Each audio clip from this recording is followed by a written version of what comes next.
Ipon, ayan, nandyan po sila, no? Ayan, okay? Masaya po kami, nasa isa kaming garden at garden nila Alrose at dito po kami nagsa-celebrate ng Easter Sunday. Pero anyway, bagamat Easter Sunday, may tatlong developments po sa kaso ni Tatay Digong sa The Hague. Kaya nga po ito ay isang updates from The Hague, no? Unang-una po ay nagkaroon po ng desisyon ang pre-trial chamber, no, na hanggang July na lang, July 1, ilalabas ang mga ebidensya laban kay Tatay Digong. Nauna po nang humingi po ng karagdagang panahon ang prosecution dahil meron daw silang mga testigo na kinakailangan protektahan at kinakailangan itago pa ang kanilang mga identity. Pero ang sagip po ng hukuman, by July 1, dapat lahat ng mga ebidensya na gagamitin sa tinatawag ng confirmation of charges ay dapat isiwalat na ng prosecution. Siyempre po, ang hiling ng depensa, dapat lahat yan ilabas kasi ano naman ang isasagot ng depensa sa confirmation of charges kung hindi nila nalalaman kung ano yung mga ebidensya na ilinatag labang kay Tatay Digong. No? Nauulitin ko po, iba kasi ang proseso sa ICC. No? Hindi po gaya sa Pilipinas na nagkakaroon muna ng preliminary investigation sa pamamagitan ng paghahain ng mga complaint affidavit at counter affidavit ng mga nasasakdal. No? At sa ganitong paraan sa Pilipinas, nalalaman na natin kung ano talaga ebidensya bago pa umabot sa hukuman. Dito po sa ICC, ginagamit nila yung sistema sa Europa na nag-iimbestiga ay mga prosecutor kasama mga pulis at ang biktima ay nagbibigay lang ng kanilang mga testimonya. No? Pero sa Pilipinas po, talagang kukuha ka ng abogado kung ikaw ay naging biktima ng krimen at ikaw talaga ang magkakaroon ng case build-up. Pagamat paminsan-minsan po ang kapulisan, lalong-lalo na sa mga kasong murder, sila naghahanda ng case build-up. No? Pero karaniwan po na demandahan sa Pilipinas, ang mga biktima ang siyang nagke-case build-up. No? So sa akin po, ang aking naging posisyon dyan, mas okay yung tinatawag na adversarial kasi nga yung estado na ang naghahanap ng ebidensya. No?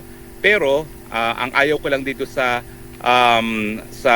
inquisitorial system na ito ay yung sa bandang huli matapos na nakulong ang akusado tsaka pa lang niya malalaman ang mga ebidensya laban sa kanya. Di ba po, no? Dahil nagkakaroon na ng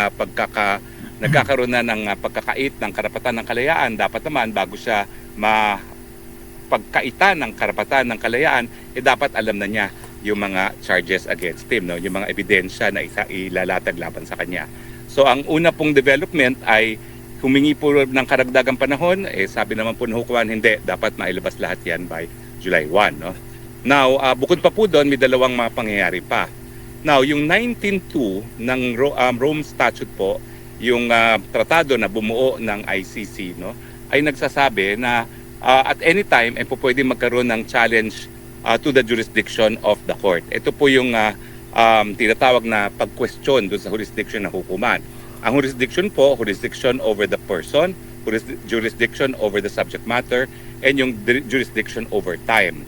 Now, yung jurisdiction over time po, ang inaasahan nating dahilan kung bakit mapapalaya ka sa lalim mabilis na panahon ang ating Presidente Duterte.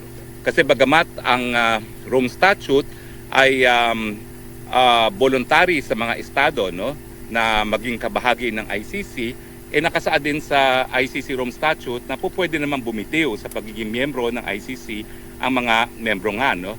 At yan nga po nangyari sa Pilipinas. No? Now, ang kontrobersiya kasi is may nakasaad na provision sa ICC Rome Statute na kinakailangan magtulungan pa rin ang Estado na bumitiw sa Rome Statute. Pero ang tanong, ito bang obligasyon na makipagtulungan, ito ba'y till kingdom come? Or ito ba ay till kingdom come ba ito or limitado na panahon? May nakasaad kasi dyan na kinakailangan ang lahat ng mga estado na bumitiw kung magkakaroon ng preliminary investigation o kung matitrigger yung jurisdiction ng hukuman, dapat sa loob lamang ng 1 taon matapos ang yung deposit ng instrument of withdrawal. At nanggaroon ka po ng kaso sa Burundi kung saan ang Burundi bumitaw sa kanyang pagiging miyembro. Pero dahil nasimulan yung preliminary investigation sa loob ng 1 taon matapos sila nag-issue ng instrument of withdrawal, ang sabi ng hukuman dapat matutuloy. Now dahil may ganyang desisyon na, ang Pilipinas naman nasimulaan yung preliminary investigation matapos ang 2 taon na pagkatapos ng ating pagbitiw. So kung i-apply mo yung Burundi ruling, talagang dapat yan nasimulan sa loob ng 1 taon at dahil sumobra na sa 1 taon ang yung pagsisimula ng preliminary investigation, wala ng jurisdiction. Sa akin po, yan ang pinakamabilis na pamamaraan para makauwi na si Tatay Digong, no? Pero may iba pong mga estratehiya ang mga abogado niya ngayon, so hinahayaan po natin sa kanila yan. Pero ang importante po ngayon, may mga nagtangka na mag-submit ng tinatawag na amicus brief. Ito po yung mga amicus brief, mga paningin lang ng mga dalubhasa, no, sa larangan ng international criminal law, kung dapat nga bang wala ng jurisdiction ng hukuman matapos kasi na magsimula ang preliminary investigation sa pangalawang taon. So mayroon nagtangka na maghain ng amicus brief, pero ang sabi ng hukuman, premature. Kasi hindi pa naman kinu-question ni Tatay Digong yung jurisdiction. Yan naman po yung aking tanong, bakit nga ba hindi? Kasi kilala ko naman si Tatay Digong, gustong-gusto na niyang makauwi, no? At kapag nagkaroon naman ng desisyon na wala ng jurisdiction because of yung tinatawag nating jurisdiction temporary, dahil natapos na yung obligasyon para makipagtulungan at magkaroon ng jurisdiction ICC, case dismissed at makakauwi na si Tatay Digong, no? Pero anyway, ang importansya po niyan ay sinabi nga ng hukuman, hindi pa po pwedeng maghain ng mga amicus brief tungkol dito sa lack of jurisdiction o pagkakaroon ng jurisdiction ng hukuman dahil premature pa. Hindi pa linalabas yan ni Tatay Digong. At ako naman, ang aking nais makita, sa lalong mabilis na panahon, ilabas na yan. Kasi feeling ko naman, 100% panalo tayo dyan sa issue na yan dahil malinaw na malinaw dun sa decision ng Burundi na para magpatuloy ang kaso laban sa isang Pilipino, na isang estado na bumitiw na kinakailangan na simulan ng preliminary investigation within 1 year at since 2 years na talagang wala ng jurisdiction. At ang pangatlong development po is nagkaroon kasi ng issue yung mga biktima kung paano sila makakaparticipate. At ang issue is identity. At sinabi po ng mga abogado ni Tatay Digong kinakailangan mag-present sila ng national ID o di naman kaya passport. Pero ang sabi ng mga biktima, yung sabi ng mga abogado sa biktima, hindi naman lahat ng mga mahihirap ay mayroong passport. At dahil dyan, anti-poor, no? At hindi po pwedeng mapuwersahan na passport ang ipapakita to prove identity. Now, nagkaroon po ang preliminary, nagkaroon po ng desisyon ang pre-trial chamber at ang sabi nila, hindi kinakailangan passport. Ang kinakailangan ay kung anumang identification o di naman kaya yung pag-a-attest ng dalawang tao doon sa pagkatao ng isang biktima, no? So, naging mas mababa po yung threshold para makilala ang isang biktima, at least yung identity ng biktima, at hindi na rin-require ang passport or national ID. Pero siyempre, bagamat yan ay taliwas sa nais mangyari ng mga abogado ni Tatay Digong, kailangan nating tanggapin yung ganyang desisyon. So ngayon, ang suma total po, matapos ang mahigit 1 buwan, nakakulong pa rin po si Tatay Digong, wala pa rin pong challenge sa jurisdiction, wala pa rin pong nahahain na provisional release, no? Bagamat pinaplano na ng kampo ni Tatay Digong na maghain nga ng motion for provisional release. Ang lilinawin ko lang po dahil hindi na nga po miyembro ng ICC ang Pilipinas, yung provisional release po, baka hindi po yan sa Pilipinas. Kinakailangan po umanap ng isang bansa na miyembro pa ng ICC at doon siya pwedeng magkaroon ng provisional release kung papayagan ng hukuman. What are the chances? Ang sabi ko nga po, inisa-isa ko po lahat ng kaso na na-desisyon na ng ICC. Wala po silang nabigyan ng provisional release kung ang akusado ay akusado ng core crime ng hukuman. Ibig sabihin, kung akusado ng crimes against humanity, war crimes, crime of aggression, ay hindi nabibigyan ng provisional release. Ang nabigyan lamang ay yung mga akusado ng offenses against administration of justice, yung mga pagpipeki ng testimonya, pananakot ng mga testigo, yan po yung nabigyan ng provisional release, no? Pero, one thing going for Tatay Digong is, wala pa namang 80 years old na nalitis sa ICC. At sa tingin ko, dahil yung isang leader ng Serbia dati, si Milosevic, ay namatay sa kulungan habang siya linilitis ng Tribunal for the Former Yugoslavia, at nakita nila na ito'y talagang dinamdam ng mga mamamayan ng Serbia, ayaw mangyari yan ng ICC, na baka may mangyari kay Tatay Digong sa loob ng kulungan, no, dyan sa The Hague. Kaya ang tingin ko, may pag-asa pa rin tayo makakuha ng provisional release dahil sa edad, dahil ayaw ng ICC na may mangyari kay Tatay Digong, wag naman po talaga sana, no, habang siya ay nakakulong dito sa ICC. Now, may mga nagtatanong din po sa akin, no, hindi ba mali na nakakulong ngayon sa isang kulungan ng Netherlands ang Tatay Digong gayong siya'y kinidnap? Ang paninindigan ko po, bagamat ito ay isang bagay na nais kong i-discuss kay Tatay Digong, ay merong pong responsibilidad ang Netherlands. Kasi kung mapapatunayan na talagang kinidnap siya, wala naman pong separate na kulungan ICC. Ang kulungan ICC ay preso ng Holland, ng Netherlands, na pinaglalagyan ng mga akusado sa na nahaharap sa pagsakdal nga ng nasasakdal sa ICC. Ibig sabihin, yung tinatawag nating international responsibility for an internationally wrongful act, kung mapapatunayan nga natin na kidnapping ang nangyari kay Tatay Digong, magkakaroon pa rin ng responsibilidad ang Netherlands, no?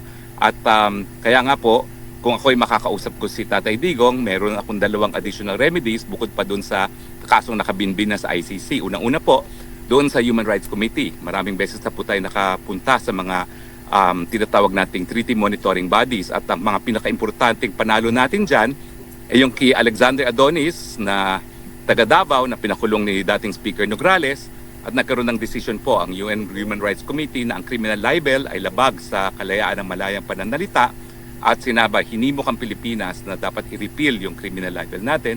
At yung isa naman, yung mga comfort women, yung mga ginahasa ng mga Hapon ng pangalawang pandaigdigan-digmaan, at dinala po natin yan sa CEDAW Committee, yung Committee on the Elimination of Discrimination Against Women, at nagkaroon ng ruling po na ang Pilipinas, dahil sa kabiguan natin na magbigay ng reparasyon sa mga biktimang na mga comfort women na ginahasa ng pangalawang pandaigdigan-digmaan, ay guilty of discrimination against women. Kasi dapat itaguyod nila yung karapatan nga ng mga ginahasang mga kababaihan magkaroon ng reparasyon laban sa bansang Japan, no? So, ang additional remedy po dyan is against Netherlands din, kasi hindi naman po estado ang ICC na kabahagi ng yung tinatawag nating Covenant on Civil and Political Rights. It is Netherlands. At dahil siya nakakulong sa isang preso na Dutch, ang Netherlands ang merong responsibilidad kung mapapatunayan natin na talagang kidnapping yung pamamaraan kung paano siya na-kidnap, nakuha, no? Meron din mga nagsabi sa akin na mga taga-Netherlands, itago natin siya sa pangalang, gusto mo ba magpakilala? Dulce. Sabi ni Dulce, dito sa Netherlands, meron silang rule na kapag 80 anyos na, hindi na pinakukulong. So ngayon, pwede pa natin i-allege din yan, na dahil 80 years old na si Tatay Digong, wala na dapat kulong. At yung katunayan na 80 anyos na siya at siya nakakulong, labag yan doon sa karapatan niya ng, anong tawag doon? Equal protection of the laws. Kasi bakit ang ibang mga Dutch o yung ibang mga mamamayan na naririto sa teritoryo ng Netherlands, hindi na po pwedeng ikulong pag 80 anyos, pero si Tatay Digong ay nakakulong pa rin. So, ako'y makikipag-usap din sa mga Dutch lawyers para dito sa batas neto, dahil kung may ganyan talaga, pwede natin i-challenge yan na that is contrary to human rights because it violates yung equal protection of the law. Ang ibig sabihin po ng equal protection of the law, yung person similarly situated should be treated alike. Bakit ang Dutch na 80 anyos hindi na po pwede makulong? Bakit si Tatay Digong nakakulong pa rin? So yan ay additional na karagdagan natin, no? Kaya nga po importante na makita ko si Tatay Digong. Well anyway, siguro po sabihin ko ngayon na talaga humingi na ako ng permiso sa hukuman para makausap si Tatay Digong, dahil hindi lang naman po ICC ang remedyo niya. Meron pa siyang remedyo sa ayon sa Covenant on Civil and Political Rights against Netherlands at European Court of Human Rights, dahil ang European Treaty on Human Rights po ay karapatan ng lahat ng tao na nasa teritoryo ng isang estado dito sa Europa.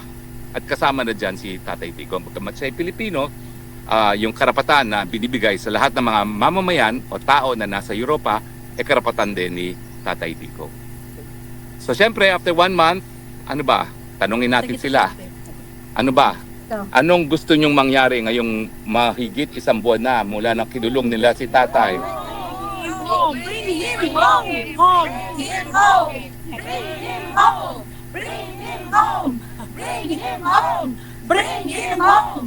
Bring him home! Bring him home! Bring him home! Yan po ang hiling ng mga Pilipino dito sa Düsseldorf, Germany, at hiling din hindi lang ng mga taga Düsseldorf, Germany, kundi sa buong Europa, sa Amerika, sa Middle East, at sa Pilipinas. Bring Tatay home. Yes! Well, dahil ngayon naman po ay Pasko ng Pagkabuhay, huwag tayong mawalan ng pag-asa na maiuwi natin sa lalong mabilis na panahon ng ating Tatay Digong. Yes! Nung nabuhay po muli ang ating Panginoon, ang pangako ay buhay na walang hanggan. So kaya nga po tinitignan natin ang Easter Sunday bilang isang mensahe ng pag-asa.